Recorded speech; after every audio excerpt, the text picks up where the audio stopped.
ಈ ಸಿದ್ದರಾಮಯ್ಯನವರ ಕಳಕಳಿಯ ಬಗ್ಗೆ 35 ವರ್ಷಗಳು ಒಳ ಮೀಸಲಾತಿಗೆ ಹೋರಾಟ ಮಾಡಿದಂತ ಮಾದಿಗರಿಗೂ ತಿರುಪ್ತಿ ನಾಮ ಇರ್ತದೆ.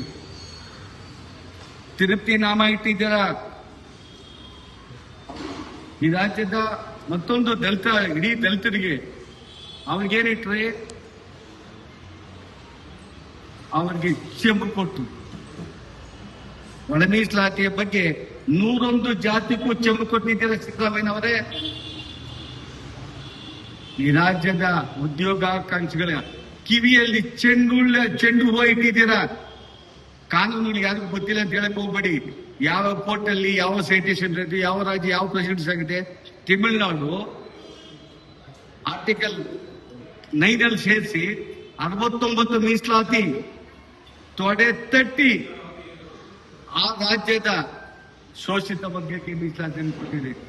ನಿಮಗೆ ಒಳ ಮೀಸಲಾತಿಯನ್ನ ಬಗ್ಗೆ ಯಾವ ರೀತಿ ಹೈಕೋರ್ಟ್ ಅಲ್ಲಿ ವಾದ ಮಾಡಬೇಕು, ಸುಪ್ರೀಂ ಕೋರ್ಟ್ ವಾದ ಮಾಡಬೇಕು, ನಿಮ್ಗೆ ಗೊತ್ತಿಲ್ಲ ಅಂತಲ್ಲ, ನಿಮಗೆ ಆಸಕ್ತಿ ಇಲ್ಲ. ನಿಮಗೆ ಆಸಕ್ತಿ ಇಲ್ಲ. ಮತ್ತೊಂದು ಆ ಹಿಂದುಳಿದ ವರ್ಗಗಳಿಂದ ನಾನು ಸರ್ವೆ ಮಾಡಿಸ್ತೇನೆ.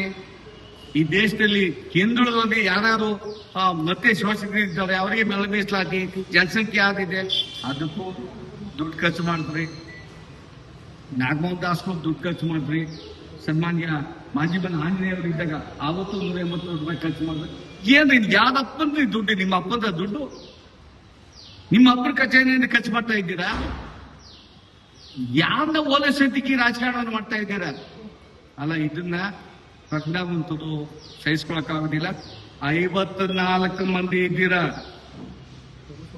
ಪರಿಶಿಷ್ಟ ಜಾತಿ ಪರಿಶಿಷ್ಟ ಮಕ್ಕಳಿಗೆ 52 ಅಲ್ಲ, 54 ಜನ 2022ರಿಂದ ಈ ರಾಜ್ಯದಲ್ಲಿ 17% ಪ್ಲಸ್ 7% 24% ಎಸ್ಸಿಗಳಿಗೆ ಮೀಸಲು ಜಾರಿಯಲ್ಲಿದೆ. ಅನೇಕರು ಮೆಡಿಕಲ್ ಸೀಟ್ಗಳನ್ನು ಪಡ್ಕೊಂಡ್ರು. ಶಿಕ್ಷಣದಲ್ಲಿ ಕ್ರಾಂತಿಕಾರಿ ಬದಲಾವಣೆ ಆಯಿತು.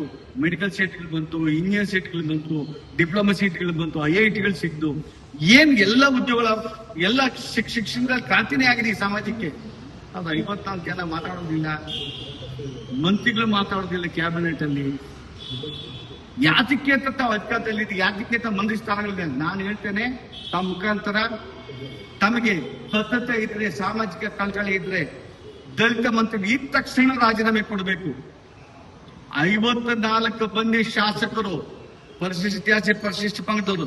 ನಿಮಗೆ ಮಾನವೀಯತೆ ಇದ್ದರೆ, ಮೀಸಲ ಕ್ಷೇತ್ರದಿಂದ ಗೆದ್ದಿದ್ದರೆ, ಮೀಸಲು ಸಮುದಾಯದ ರಕ್ಷಣೆಯ ಪಾಲಕರಾಗಿದ್ದರೆ, ನಾಳೆ ಮುಂದೆ ನಡೆಯುವಂತ ಯಾವುದೇ ವಿಧಾನಸಭಾ ಕಲಾಪಗಳಲ್ಲಿ ಭಾಗವಹಿಸುವುದು ನಿಮ್ಮ ಮನೆ ಮುಂದೆ. ಈ ರಾಜ್ಯದಲ್ಲಿ ಕಣ್ಣೀರಿಟ್ಟಂತ ಯುವಕರು, ಒಳ ಮೀಸಲಾತಿ ಬಗ್ಗೆ ಕನಸ್ಕೊಂಡಂತ ಯುವಕರು, ಉದ್ಯೋಗಾಕಾಂಕ್ಷಿಗಳು ಮೋಸ ಮಾಡ್ತಾ ಇದ್ದೀರಾ. ಯಾರ ಕಡೆ ಸ್ಟೇ ಹೋಗೋದಿಲ್ಲ ಅಂತೀರಾ ನೀವು? ಒಂದ್ ಕಡೆ ಗವರ್ನರ್ ಬಗ್ಗೆ ಬಿಲ್ ಪಾಸ್ ಮಾಡ್ತೀರಾ, ಒಂದ್ ಕಡೆ ಒಳ ಮೀಸಲಾತಿ ಅಂತ ಹೇಳ್ತೀರಾ, ಒಂದ್ ಕಡೆ ರಿವರ್ಸ್ ಅಡ್ವಾನ್ಸ್ 15% ಹೋಗ್ತೀವಿ ಅಂತ ಹೇಳ್ತೀರಾ. ಯಾರಿಗೆ ಕಣ್ಣೋಸ್ತಾ ಇದ್ದೀರಾ ಮುಖ್ಯಮಂತ್ರಿಗಳೇ?